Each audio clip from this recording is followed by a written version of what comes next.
Assalamualaikum warahmatullahi wabarakatuh. Selamat pagi, saya Dian Putri Pertiwi dari Prodi Ilmu Pemerintahan Program PPAPK dengan NIM S1032231010. Di sini saya akan menjelaskan materi birokrasi yang terdiri dari 3 pembahasan, yaitu bab 1, bab 2, dan bab 3. Langsung ke pembahasan utama. Bab 1, definisi dan aliran birokrasi. Definisi. Selama ini, organisasi birokrasi di kalangan masyarakat dipahami sebagai sebuah organisasi yang melayani masyarakat dengan stereotip yang negatif, antara lain yaitu proses pengurusan surat atau dokumen lain yang berbelit-belit, tidak ramah, tidak adil, tidak transparan, mempersulit dan memperlama pelayanan, dan sebagainya. Lalu 1, birokrasi. Terminologi birokrasi dalam literatur ilmu administrasi negara atau ilmu politik adalah sebagai berikut. 1, berarti organisasi yang rasional. 2, berarti ketidakefisienan organisasi. 3, berarti pemerintahan oleh para pejabat. 4, berarti administrasi negara.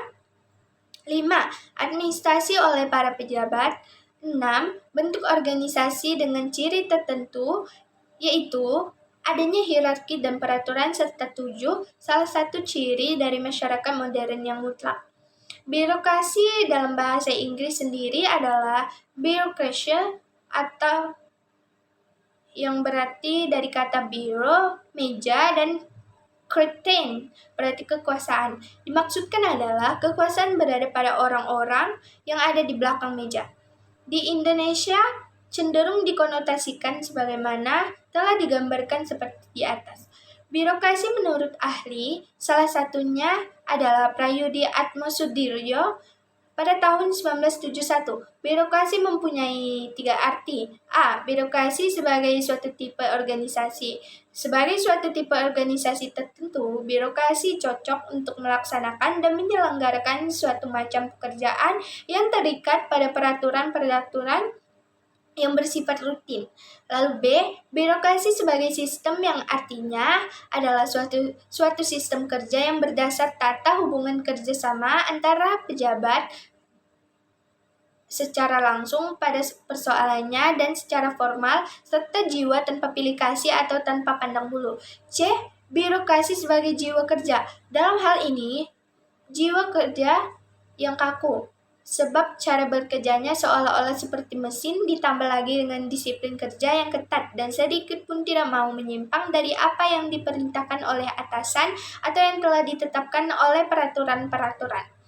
Jadi, berdasarkan pendapat para ahli di atas, maka pengertian birokrasi adalah sebagai berikut. 1, birokrasi adalah suatu sistem dari organisasi yang kompleks, yang memerlukan penanganan berbagai macam keterampilan teknis yang dipergunakan untuk melaksanakan kebijaksanaan yang telah ditentukan oleh pihak lain.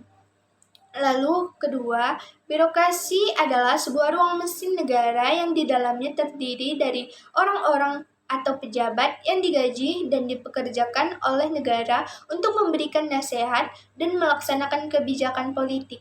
Lalu yang ketiga, birokrasi adalah suatu sistem kewenangan, kepegawaian, jabatan, dan metode-metode yang telah dipergunakan oleh pemerintah untuk melaksanakan program-programnya. Lalu yang keempat, birokrasi dipergunakan oleh organisasi negara maupun swasta.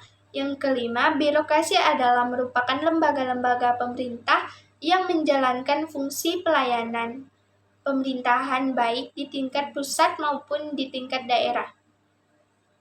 Lalu yang keenam, birokrasi adalah suatu prosedur yang efektif dan efisien yang didasari oleh teori dan aturan yang berlaku, serta memiliki spesialisasi menurut tujuan yang telah ditetapkan oleh organisasi atau institusi Selanjutnya, di dalam Kamus Umum Bahasa Indonesia, biro diartikan kantor, dan istilah birokrasi mempunyai beberapa arti. A. Pemerintahan yang dijalankan oleh pegawai bayaran yang tidak dipilih oleh rakyat. B. Cara pemerintahan yang sangat dikuasai oleh pegawai negeri. C. Cara kerja atau susunan pekerjaan yang serba lambat, serba menurut aturan, kebiasaan, dan banyak lika-likunya. Definisi dalam Kamus Bahasa Indonesia ini nampaknya tidak hanya berusaha memberikan makna birokrasi, tetapi juga istilah turunan yang mengacu pada sifat atau kebiasaan birokrasi. 2. Governance adalah kondisi aktivitas, kegiatan dalam melaksanakan pemerintahan atau suatu proses kegiatan penyelenggaraan pemerintahan atau negara, pembangunan, masyarakat, ekonomi yang melibatkan pemerintah, masyarakat, private, atau swasta. 3. Governance public adalah cara di mana stakeholders saling berinteraksi dengan tujuan mempengaruhi hasil kebijakan publik. Stakeholders tersebut antara lain adalah warga negara, organisasi masyarakat, media massa, lembaga publik, politisi, organisasi nirlaba, dan sebagainya. Lalu selanjutnya, makna birokrasi. Meskipun secara umum sudah ada penjelasan atau definisi tentang birokrasi, tetapi dalam khasanah ilmu pengetahuan, perbedaan pendapat dan pandangan sangat dihargai. Demikian juga dengan perbedaan pandangan tentang birokrasi. Ada beberapa tokoh atau ahli yang memandang birokrasi secara positif, ada juga yang secara negatif, tetapi ada juga yang melihatnya secara netral. Baik, mari kita bahas apa itu. 1.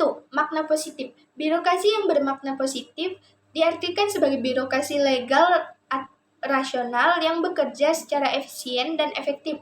Lalu yang kedua, makna negatif. Birokrasi yang bermakna negatif diartikan sebagai birokrasi yang penuh dengan patologi atau bisa disebut sebagai penyakit, organisasi tambun, boros, tidak efisien, dan tidak efektif, korupsi, dan lain-lain. Makna netral. Sedangkan birokrasi yang bermakna netral diartikan sebagai keseluruhan pejabat negara pada cabang eksekutif atau bisa juga diartikan setiap organisasi yang berskala besar. Selanjutnya, beberapa aliran tentang pemikiran birokrasi. Yang pertama, teori rasional administratif model adalah model yang dikembangkan oleh Max Weber. Model ini menyatakan bahwa birokrasi yang ideal adalah birokrasi yang berdasarkan pada sistem peraturan yang rasional dan tidak berdasarkan pada paternalisme, kekuasaan, dan karisma. Dalam teori ini, birokrasi harus dibentuk secara rasional sebagai organisasi sosial yang dapat diandalkan, terukur, dapat diprediksikan, dan efisien. Penciptaan birokrasi secara rasional ini adalah tuntutan demokratisasi yang mensyaratkan diimplementasikannya law enforcement dan legalisme formal dalam tugas-tugas penyelenggaraan negara. Lalu yang kedua ada teori Power Block Model adalah berdasar pada pemikiran bahwa birokrasi adalah merupakan penghalang atau blok rakyat dalam melaksanakan kekuasaan. Pemikiran bahwa birokrasi merupakan alat pembendung kekuasaan rakyat atau yang diwakili oleh politisi memiliki keterkaitan erat dengan ideologi Marxisme. Oleh Marx, birokrasi dipandang sebagai sebuah fenomena yang memiliki keterkaitan erat dengan proses dialektika kelas sosial antara si kaya dan si miskin. Teori birokratik oversupply model adalah sebuah teori yang berbasis pada pemikiran ideologi liberalisme. Teori ini muncul sebagai respon dari teori birokrasi Weber maupun Karl Marx. Teori ini pada intinya menyoroti kapasitas organisasi birokrasi yang dipandang terlalu besar, terlalu mencampuri urusan rakyat, dan mengkonsumsi terlalu banyak sumber daya. Lalu, pejabat birokrasi dimotivasi oleh kepentingan-kepentingan mereka sendiri. Oleh karenanya, mereka cenderung untuk membesarkan institusi mereka agar mempermudah pekerjaan dan tanggung jawab, memperbanyak anggaran, dan memiliki kewenangan sebanyak mungkin. Selanjutnya, teori New Public Service adalah merupakan bentuk antitesa atau penentangan terhadap pemikiran bahwa peranan birokrasi hendaknya diserahkan pada mekanisme pasar. Menurut teori ini, bagaimanapun juga birokrasi merupakan organisasi yang memiliki peranan dan corak kerja yang berbeda. dengan sektor swasta sehingga peranannya tidak mungkin digantikan dengan organisasi swasta atau private sector. Lalu, mazhab-mazhab tentang birokrasi. Dalam paradigma pemikiran tentang bagaimana birokrasi lahir, para ahli sosial politik berpendapat bahwa pada umumnya terdapat dua mainstream pemikiran oleh Budi Setiono pada 2004. Pertama, birokrasi lahir sebagai alat kekuasaan yang kemudian memunculkan mazhab kekuasaan. Serta kedua, birokrasi lahir dan dibentuk karena kebutuhan masyarakat untuk dilayani yang kemudian memunculkan mazhab kebutuhan rakyat.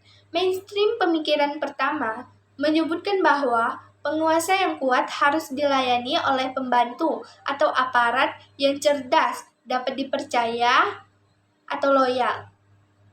Konsep pemikiran ini banyak diilhami oleh pemikiran politik Niccolo yang menyarankan bahwa apabila penguasa ingin kekuasaan berjalan secara efektif, maka ia harus memiliki organ aparatur yang solid, kuat, profesional, dan kokoh. Lalu, mainstream pemikiran kedua menyatakan bahwa birokrasi ada karena memang rakyat menghendaki eksistensi mereka untuk membantu masyarakat mencapai tujuan-tujuan tertentu yang telah ditetapkan bersama. Selanjutnya, A. Birokrasi pemerintahan umum, yaitu birokrasi yang menjalankan tugas-tugas pemerintahan umum. Contoh, birokrasi yang bertugas memelihara ketertiban dan keamanan dari pusat sampai ke desa. Pada kategori ini, tugas pokok birokrasi masuk dalam regulative function. Lalu B. Birokrasi pembangunan, yaitu birokrasi yang menjalankan salah satu bidang yang khusus guna mencapai tujuan pembangunan. Contoh, birokrasi yang menjalankan tugas mencapai pembangunan pertanian, kesehatan, pendidikan, industri, dan sebagainya. Pada kategori ini, tugas pokok birokrasi masuk dalam development function atau adaptive function. C. Birokrasi pelayanan, yaitu bagian birokrasi yang langsung berhubungan dengan masyarakat. Contoh, rumah sakit, sekolah-sekolah, dari sekolah dasar sampai sekolah menengah atas. Kantor koperasi, unit pelayanan kementerian atau kementerian departemen, transmigrasi sosial, dan lain-lain. Pada kategori ini, tugas pokok birokrasi adalah service function yang langsung kepada rakyat. Baik, lanjut untuk pembahasan yang kedua. Bab 2. Pemikiran Weber tentang birokrasi. Garis besar, konsep pemikiran Weber tentang birokrasi. Birokrasi sebagai suatu bentuk organisasi dengan ciri-ciri khusus pada dasarnya menjadi pusat perhatian dari berbagai disiplin ilmu sosial atas jasa dari Max Weber dalam karyanya The Theory of Economic and Social Organization. Weber mengemukakan konsepnya tentang the ideal type of bureaucracy dengan merumuskan ciri-ciri pokok dari organisasi yang lebih sesuai dengan masyarakat modern. Pemikiran Weber tentang birokrasi diawali dengan pemahaman Weber tentang sifat-sifat manusia dan pengaruhnya bagi kehidupan manusia itu sendiri. Pemikiran pertama Weber dikenal dengan social action. Social action menyatakan bahwa semua aktivitas manusia digerakkan oleh maksud tertentu. Oleh karena itu, maksud dan motivasi di belakang aktivitas itu harus dimengerti. Tahapan kedua pemikiran Weber tentang birokrasi adalah adanya anggapan bahwa semua aktivitas dalam kehidupan manusia adalah berkelompok atau membentuk sebuah organisasi. Oleh karena itu harus berdasar pada aturan-aturan yang jelas. Sebab sebuah negara pasti berdasar atas hukum, dan setiap anggota organisasi itu harus mematuhi hukum yang diberlakukan atau otoritas legal. Lalu, apakah ada kritik? Tentu saja, kritik terhadap pemikiran Weber. Beberapa kritik yang ada bisa dikelompokkan menjadi beberapa kategori, antara lain A. Tentang struktur yang berjenjang. Organisasi legal rasional karya Weber cenderung tidak efisien secara organisatoris karena banyaknya mata rantai yang harus dilalui dalam pengambilan keputusan juga berpotensi menimbulkan disorientasi pada pejabat birokrasi. B. Tentang spesialisasi unit, bahwa apabila tiap-tiap pemimpin organisasi memiliki ego sendiri-sendiri, maka besar kemungkinan akan mementingkan unitnya sendiri, akibat lebih lanjut dalam melencengkan tujuan besar dari organisasi itu sendiri. C. Bentuk birokrasi yang mirip militer, bahwa organisasi legal rasional Weber tertutup pada pola konsultatif dan kooperatif. Akibatnya para pegawai tidak dapat berkembang optimal dalam menjalankan tugasnya karena dia hanya menerima perintah dari atasannya saja. D. Adanya penekanan aspek legalitas. Penekanan pada aspek legalitas pada pendapat Weber sering menyebabkan birokrasi bekerja secara kaku dan kehilangan esensi dalam setiap kinerja mereka. Aparatur pemerintah akan bekerja seperti robot yang tak berpikir karena tidak bisa berimprovisasi atau berinovasi. Lalu, tentu saja ada jawaban Weber atas kritik. Weber memberi dua statement terpisah, khususnya tentang sifat khusus rasionalitas birokrasi mendukung interpretasi seperti itu yang intinya adalah administrasi birokratis seperti otoritas yang berdasarkan pengetahuan, inilah ciri rasionalnya yang khas, dan otoritas birokrasi adalah rasional terutama dalam arti terbatas pada peraturan yang dapat dianalisis secara terpisah. Selanjutnya, untuk pembahasan yang terakhir ada bab 3, patologi birokrasi. Garis besar, konsep patologi birokrasi.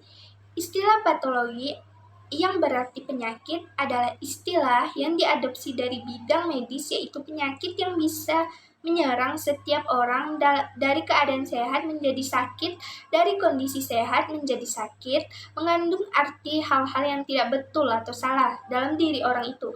Mungkin karena kondisi badannya yang sedang drop atau menurun staminanya, mungkin tertular penyakit dari orang lain, atau mungkin salah makan sehingga menimbulkan alergi. Apapun penyebabnya, orang yang sedang sakit jelas tidak mungkin bisa beraktivitas seperti biasanya, sehingga sukar diharapkan menghasilkan suatu produk, apalagi produk yang bermutu. Oleh karena itu, patologi birokrasi diartikan sebagai penyakit-penyakit yang diderita oleh birokrasi, baik skala kecil maupun skala besar. Penyakit-penyakit birokrasi yang dimaksud antara lain berupa inefisiensi, inefektivitas, organisasi para pejabat, organisasi yang tambun, organisasi yang lamban, dan sebagainya. Meskipun menurut asumsi Sondang P. Siagian, seorang tokoh organisasi publik, tidak ada birokrasi yang sama sekali bebas dari berbagai patologi birokrasi, dan sebaliknya, tidak ada birokrasi yang menderita semua penyakit birokrasi sekaligus. Selanjutnya, kelompok-kelompok birokrasi patologi. Menurut Sondang P. Siagian, patologi birokrasi yang sekarang ini bisa dikelompokkan menjadi 5 bagian, yaitu antara lain 1. Persepsi dan gaya manajerial, 2. Kurangnya pengetahuan dan keterampilan, 3. Pelanggaran peraturan perundang-undangan, 4. Perilaku disfungsional dan negatif, 5. Akibat situasi internal dalam instansi. Patologi tentang persepsi dalam gaya manajerial bisa dijelaskan sebagai berikut. 1. Penyalahgunaan wewenang dan jabatan, 2. Fobia terhadap kritik, 3. Korupsi dan sogok, 4.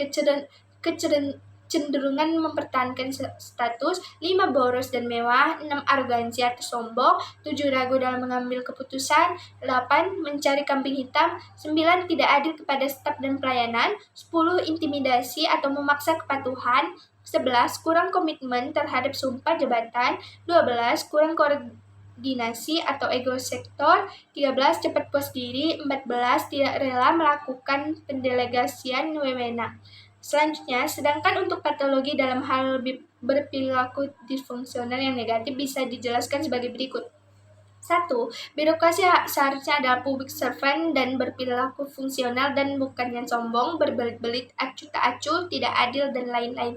2. Seharusnya setiap aparat birokrasi memenuhi 3 syarat, yaitu knowledge, mempunyai pengetahuan yang memadai, skill, memiliki keterampilan yang cukup, dan attitude, mempunyai sikap yang pantas atau patut. Dan patologi birokrasi dalam hal akibat situasi internal dalam instansi bisa dijelaskan sebagai berikut. 1. Kurang kondusif untuk bisa bekerja atau berkarya secara optimal karena adanya konflik kepentingan individu dan publik. 2. Belum ada pimpinan yang bisa dijadikan panutan dan suri tauladan. 3. Pemimpin seharusnya berpengetahuan, berketerampilan, dan berperilaku baik.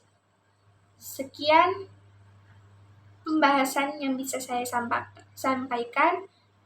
Terima kasih sudah menyimak. Wassalamualaikum warahmatullahi wabarakatuh.